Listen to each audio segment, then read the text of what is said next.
好到20條啦，咁你見到 sin theta 咧係12/13，同埋 theta 係位於象限2嘅喎，咁就想問你 cosine 2次 theta tangent theta 嘅值，咁佢冇寫咧係代表乘嘅。咁你見到今次要處理嘅 sin、cosine 同 tangent 啦，咁我哋不如背翻3條式啦。好，咁你記得 sin theta 係對邊除斜邊 ，cosine theta 係鄰邊除斜邊 ，tangent theta 係對邊除鄰邊。咁你見到題目俾咗你啦，原來 sin theta 咧係12/13啊，咁我就當對邊係12，斜邊係13。咁我哋就畫翻個直角三角形出嚟啦。咁你見到畫咗直角三角形出嚟啦，咁你呢隻唔好 mark theta，因為 theta 係一個象限2嘅角，其實唔會係個鋭角嚟嘅，但我照 mark 喺度。咁記住啦，呢隻角就代表 theta， 咁佢對面，咁所以呢條係對邊。咁直角對面呢，就係斜邊，咁剩翻低嗰條呢，就係鄰邊啦。咁你仲記得啦，對邊我當佢做係12，對邊係12啦，見唔見到？斜邊係13，咁鄰邊點算啊？咁你就設佢做 x 啦。咁我哋好明顯有個直角三角形，有2條邊知道，咁要揾翻剩翻低嗰條，會用咩方法呢？咁就係畢氏定理啦。咁你可以好似中意咁樣，13係直角對面，所以13二次等於12二次加 x 二次，咁加掉過去會變減。咁篤埋計數機，13二次減12二次就係25啦。咁2次調過去呢，其實係正負開方嘅。咁因為邊長係唔會有負數㗎，所以直接寫開方25啦。咁 x 就係5啦。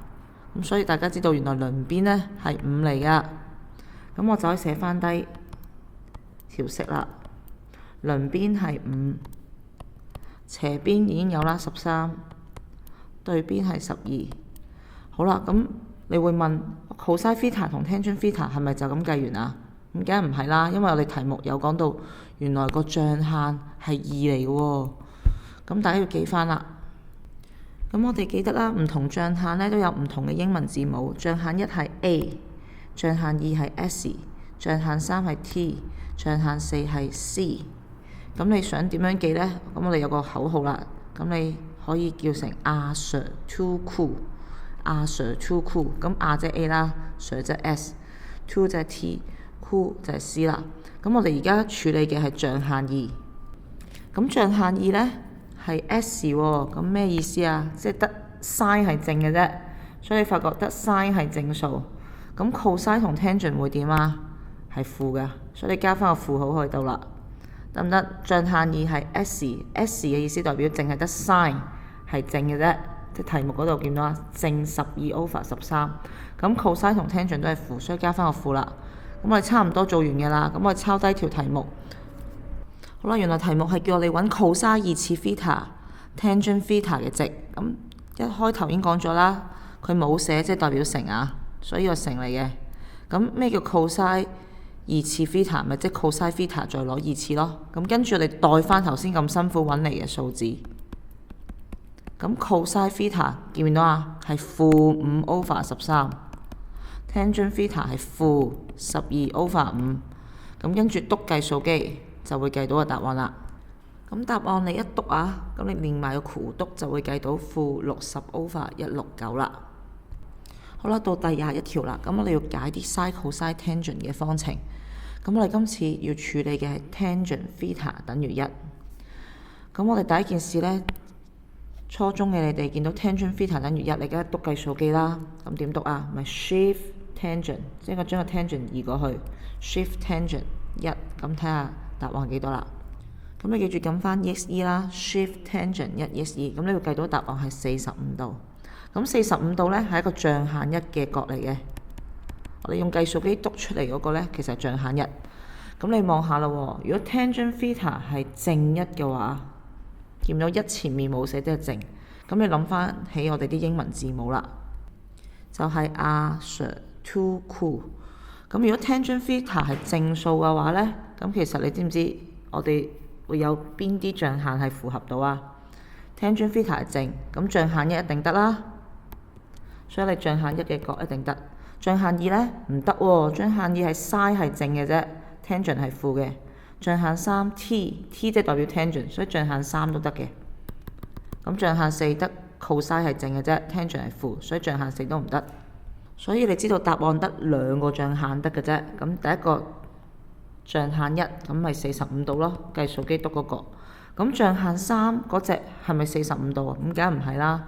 咁我就象限3呢，就每次都將180度加翻45度，咁就係象限3嘅角啦。咁你篤下計數機，咁你見到就係180度加45度就係225度。咁 A part 做完嘅啦。好啦，到 part B 咯喎，part B 呢係 tangent theta， 但係今次等於負1喎。咁見到負1即係負數，咁 tangent 要係負嘅話，我哋又背翻個英文字母啦，就係 r sur 2 cool。如果 tangent 要係負數嘅話呢，今次嘅象限呢就絕對唔會係1啦，一即係全部都係正。象限2得 sin 係正，咁即係 tangent 係負啦，所以象限2係要嘅。咁象限3都唔要得啦，因為 t 代表 tangent 係正，但係而家 tangent 係負。咁 c 都要埋啦，因為 cosine 係正，其他啲全部都係負。所以今次呢，有兩個答案，就係象限2同埋象限4。好啦，你就會問啦，咁象限2嗰隻角點揾呢？大家記住，無論正定係負都好，我哋揾象限1嗰隻角先。咁你見到啦，題目係負1喎，但係你個負唔要，就咁 shift tangent 1先揾到象限1嗰隻角。個負我哋唔撳，就咁 shift tangent 1，咁你會計到同 A part 一樣嘅45度啦。咁原來象限1呢係45度嚟嘅。咁象限2呢？象限2嗰隻一定唔係45度啦。咁我哋點樣揾翻象限2嗰隻呢？就180度減45度。而象限4嗰隻點樣揾呢？就係360度再減翻45度。咁你就計到象限2嘅角同象限4嘅角啦。好啦，咁有啲同學可能唔明喎。咁無論計邊一種都好，永遠我哋揾翻象限1嗰隻。象限1嗰隻呢，就係 shift sin cosine 或者 tangent 個數字一定要係正嘅。咁假設你計到 theta 啦，咁呢隻要靠計數機揾出嚟嘅。總之如果本身係負，你都唔好讀啦。咁象限2嗰隻呢，就永遠將180度減翻象限1嗰隻。咁象限3呢，就係180度加翻象限1嗰隻啦。